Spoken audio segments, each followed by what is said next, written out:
રાજુ કરપડા આંદોલનકારી કે રાજકારણી? આ સવાલ એટલે થઈ રહ્યો છે કે હાલ છે ચર્ચાઓ રાજુ કરપડાને લઈને ખૂબ થઈ રહી છે. આમ આદમી પાર્ટી સાથે છેડો ફાડ્યા બાદ ચર્ચાઓએ વેગ પકડ્યો કે રાજુ કરપડા હવે ભારતીય જનતા પાર્ટી અથવા તો કોંગ્રેસમાં જોડાશે. પ્રબળ સંભાવનાઓ એવી છે કે ભારતીય જનતા પાર્ટીમાં જોડાશે, પરંતુ ગઈકાલ રાત્રે કોંગ્રેસના નેતાઓ સાથે તેમની મીટિંગ થઈ અને ત્યારબાદ હવે એવી સંભાવનાઓ દેખાઈ રહી છે કે રાજુ કરપડા કોઈ મોટો ખેલ પાડવાની તૈયારીમાં છે કે શું? નમસ્કાર, BS9 TV ન્યૂઝમાં આપની સાથે હું ભગવતી વિશાવડિયા. આમ તો ગુજરાતના રાજકારણમાં ઘણા બધા એવા મુદ્દાઓ છે કે જેને લઈને ગુજરાતનું રાજકારણ છે અત્યારે આમ તેમાં આગ ઉકળતી હોય તેવું સર્જાયું છે. એક બાજુ ગુજરાતની વિધાનસભાનું છે બજેટ સત્ર ચાલી રહ્યું છે, બીજી બાજુ છે વિરોધ પક્ષ છે તે હવે લડી લેવાના મૂડમાં છે.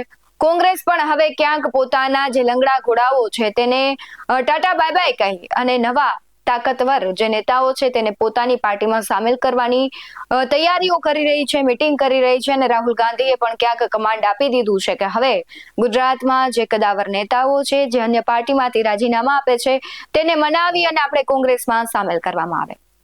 આ બધાની વચ્ચે રાજુ કરપડા છે સૌથી મહત્વનો ચહેરો છે, ખેડૂત નેતા છે, આંદોલનકારી છે અને તે ચર્ચાનું અને દરેક પાર્ટી એવું ઈચ્છે છે કે રાજુ કરપડા ભાજપમાં જોડાય અથવા કોંગ્રેસમાં જોડાય. આમ આદમી પાર્ટી તો તેમની સાથે તમને છેડો ફાડી જ નાખ્યો છે, પરંતુ આ બંને પાર્ટીઓ છે પૂરજોશમાં તૈયારી કરી રહી છે રાજુ કરપડાને મનાવવાની. આની પહેલા ચર્ચા એવી થઈ રહી હતી કે નીતિન નબીજી છે ગુજરાતના પ્રવાસે છે ત્યારે રાજુ કરપડા છે કેસરિયું ધારણ કરશે, પરંતુ આ બધી ચર્ચાઓ પર આજે પૂર્ણ વિરામ લાગી ગયું છે કારણ કે રાજુ કરપડા છે નીતિન નબીજીના પ્રવાસ દરમિયાન જોડાયા નથી. અને હવે ચર્ચાએ એ વેગ પકડ્યો છે કે કોંગ્રેસના અમિત ચાવડા, લાલજી દેસાઈ અને ખાસ કરીને પાલભાઈ આંબલિયા જે ખેડૂત નેતા છે તેમને રાજુ કરપડા ગઈકાલ રાતે મળ્યા હતા અને ખૂબ મોટી કહેવાય કે મીટિંગ ચાલી હતી. આ મીટિંગ પૂરી કર્યા બાદ રાજુ કરપડાનું એવું કહેવું હતું કે લાલજી દેસાઈ છે તેમની તબિયત બરાબર નથી એટલે તેમને મળવા ગયા હતા, પરંતુ રાજકીય સમીકરણો અને અમારા સૂત્રો એવી માહિતી આપી રહ્યા છે કે અમિત ચાવડા પણ હતા, ખાસ કરીને પાલભાઈ આંબલિયા પણ હતા અને આ મીટિંગ ખૂબ લાંબી ચાલી અને કદાચ રાજુ કરપડા કોંગ્રેસમાં જોડાય તેવી શક્યતાઓ વર્તાઈ રહી છે આ મીટિંગ બાદ. એટલે હવે જે એક આંદોલનકારી રાજુ કરપડા હતા તે હવે રાજકીય ખેલ રચવા જઈ રહ્યા છે કે કેમ આ સવાલ થઈ રહ્યો છે. ખેડૂતોનું શું તે પણ સવાલ થશે, જો કોઈ પણ પાર્ટી સાથે જોડાશે તો ખેડૂતની સમસ્યાનું સમાધાન આવશે કે કેમ એ પણ સૌથી મોટો સવાલ છે. પરંતુ રાજુ કરપડા એવું કહી રહ્યા છે કે હું કોઈ પાર્ટીમાં જોડાવ કે ન જોડાવ એ બીજો પ્રશ્ન છે, પરંતુ આગામી દિવસોમાં હું ખેડૂત સભા કરવાનો છું અને ખાસ કરીને આ સભાઓ દરમિયાન જે પ્રમાણે પ્રતિસાદ મળશે, ખેડૂતો જે કહેશે એ બાદ હું મારો નિર્ણય લઈશ. એ કોઈ પાર્ટીમાં જોડાશે એ નક્કી જ છે, પણ કઈ પાર્ટીમાં જોડાશે હાલ તો એ કેવું ખૂબ અઘરું થઈ જાય છે કારણ કે આમ તો સમાચાર છે આવી રહ્યા છે કે આ પાર્ટીમાં જોડાશે, પેલી પાર્ટીમાં જોડાશે, પરંતુ ખેડૂત સભા યોજાશે ત્યારબાદ ખબર પડશે કે રાજુ કરપડા પોતાનું સ્ટેન્ડ કઈ પાર્ટીમાં લે છે. કારણ કે આપણે જોઈએ કે કોંગ્રેસના ઘણા બધા નેતાઓ રાજુ કરપડાને મળવા તેમના ઘરે પણ પહોંચ્યા હતા.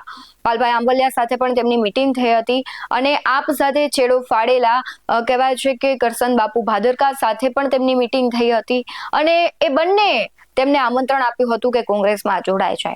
પરંતુ એક આંદોલનકારી નેતા હવે કઈ પાર્ટી સાથે રાજકારણ રમશે એ જોવાનું રહ્યું, કારણ કે આમ તો રાજુ કરપડા છે એમણે ખૂબ આંદોલન કર્યા હતા. સુરેન્દ્રનગરના મૂળ પ્રશ્નો છે, પાણી જેવા, સિંચાઈ જેવા ઘણા બધા પ્રશ્નોનું નિરાકરણ પણ તેમણે લાવ્યું છે, પરંતુ આમ આદમી પાર્ટી સાથે તેમણે જે આખું રહીને આ કડદા પ્રથાની નાબૂદીનું આખું એક અભિયાન ચલાવ્યું એમાં એમને સફળતા મળી, પરંતુ પાર્ટી સાથેનું જે કહેવાય છે કે એમનો મતભેદ હતો અને પાર્ટીનું રાજુ કરપડા માટેનું જે સ્ટેન્ડ હતું તે ક્લિયર નહોતું અને ક્યાંક ઘણા બધા સવાલો થઈ રહ્યા હતા.